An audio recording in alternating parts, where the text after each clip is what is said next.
ভাই আসসালামু আলাইকুম। আমি নালিতাবাড়ি মাছ বাজার থেকে ভিডিওটা দিলাম।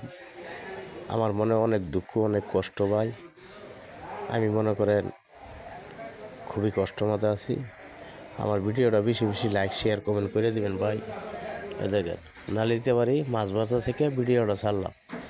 দেখেন নালিতাবাড়ি মাছ বাজার ভিডিওটা ছাড়লাম। দেখেন এই যে আড়ত, মাছ বাজার থেকে আড়ত। দেখেন বেশি বেশি করে লাইক শেয়ার কমেন্ট করে দিবেন ভাই।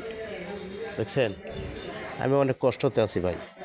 এই যে দেখেন ঈদে একটা জামা কিনা পাইতাম না, একটা কাপড় ধরি কিনা পাইতাম না। আপনারা যদি একটা করে শেয়ার দেন তাহলে আমি কিছু ইনকাম করে কিছু টাকা মানে খাইতে পারতাম। আপনারা বেশি বেশি লাইক শেয়ার কমেন্ট করে দিবেন, ঠিক আছে? বেশি বেশি লাইক শেয়ার কমেন্ট করে দিবেন। হ্যাঁ দেখেন নালিতাবাড়ি মাছ বাজার থেকে ভিডিওটা দিলাম, বেশি বেশি শেয়ার করে দিবেন।